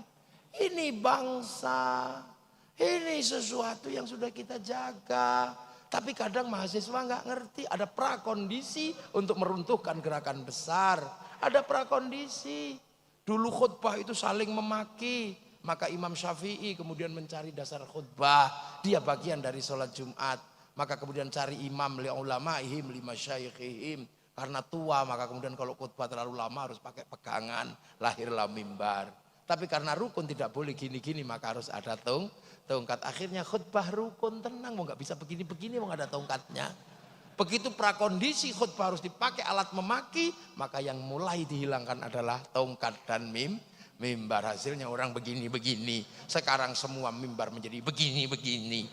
Ketika prakondisi seneng mahasiswa baru, oh indah, itulah Islam moderat, itulah Islam revolusioner, Islam yang egaliter. Rasulullah disebut Sayyidina marah. Padahal taj'alu du'a ar-rasuli bainakum ka du'a'i ba'dukum ba'd. Jangan kau sebut nabiku, kau seperti sebut temanmu. Maka ya Habiballah ya Syafi' Allah. Tapi itu dihilangkan, enggak boleh. Rasulullah ini kul innama ana basyarum mitslukum yuha ilayya. Enggak boleh pakai Sayyidina. Begitu tanpa Sayyidina akhirnya Muhammad. Kalau Muhammad aja disebut Muhammad, apalagi Jokowi. Nah ya sudah. Ini prakondisi. Bangsa butuh persatuan, maka ada orang makan diajak bareng-bareng. Orang mati bareng-bareng. Mulai dipisah satu-satu, bid'ah, musyrik, kafir. Akhirnya masyarakat yang bersatu tercerai-berai. Maka menjadi satu keanehan. Pemuda-pemuda Indonesia di zaman dulu mempersatukan bangsa dengan sumpah pemuda. Tapi sekarang pemuda memecah bangsa dengan khilafah dan bid'ah. Kita pakai merah putih, dipecah pakai bendera khilafah. Dan mengatakan ini bendera tauhid, bukan. Itu bendera Hizbut Tahrir. Karena modelnya itu. Kalau ada lingkarannya namanya bendera ISIS. Kalau bertulis berwarna hijau, ada pedangnya itu bendera Saudi. Jangan kau paksa kami untuk mengatakan itu bendera tauhid, bukan. Bendera tauhid bukan seperti itu. Karena itu bukan bendera tauhid, itu kalimat tauhid, bukan bendera. Bagi kami kalimat tauhid sudah kita selesaikan, dijadikan landasan setiap hari zikir dan tahlil. Kamu belum ngerti cara meletakkannya, maka kamu bawa kemana-mana. Dan katakan kamu kalau anti ini anti tauhid, anti la ilaha illallah, enggak, aku tahlilan pakai la ilaha illallah. Seperti saya anti bendera PKI. Bendera PKI Palu Arit saya anti. Tapi kalau kami ke sawah tetap pakai arit, pergi nukang pakai palu, jadi nggak usah ribut ya. Ini loh bangsa, mahasiswa berada di paling depan, rektor terutama. Punya tanggung jawab besar, 68.000 orang harus menjadi bagian integral untuk pembangunan bangsa. Bukan bagian dari yang memecah bangsa Indonesia. Ya, dan sekarang semuanya sedang pakai masjid. Maka berhati-hatilah Pak Rektor, kalau kemudian ada penceramah-penceramah masuk masjid yang mengarah kepada perpecahan, Pak Rektor punya kebijakan. Ya, karena masjid sedang dipakai. Ya inilah, saya kadang prihatin juga di masjid-masjid ada orang disandra, dipukuli. Ya Allah, ini masjid. Ngambil barang aja tidak boleh, harus digeser pakai kaki karena kamu akan mencuri barang di masjid. Takmir itu kalau ketemu barang tinggalan itu kalau coro fikih jangan diambil, kamu mengambil barang orang. Ini rumah harus digeser pakai kaki, masukkan ke kotak di pojok, itu ilmu fikih. Ini malah mukuli orang, ya Allah. Oh ini viral gimana? Loh ini masjid. Masjid juga jangan dikunci. Kalau masjid dikunci, ya terus kalau mau sholat gimana? Kalau ada ayam naik masjid, alhamdulillah. Karena takmir bisa praktek tohara membersihkan tele ayam di atas masjid. Ya ini kesadaran kebangsaan, kesadaran bangsa diemban betul oleh santri. Karena namanya juga tetap santri bersama kiai. Maka semoga semua bermanfaat dan ngaji kita pagi sore ya. Sore hari ini mendapat ridho Allah Subhanahu wa taala dan bangsa kita tetap menjadi bangsa yang maju dan bisa kita wariskan pada anak cucu sampai hari kiamat, menjadi sesuatu yang bisa diharapkan menjadi jariah para pendahulu untuk nanti diambil di hadapan Allah Subhanahu wa taala. Al-Fatihah. Suratul ladzina an'amta 'alaihim ghairil maghdubi 'alaihim waladdallin. Amin.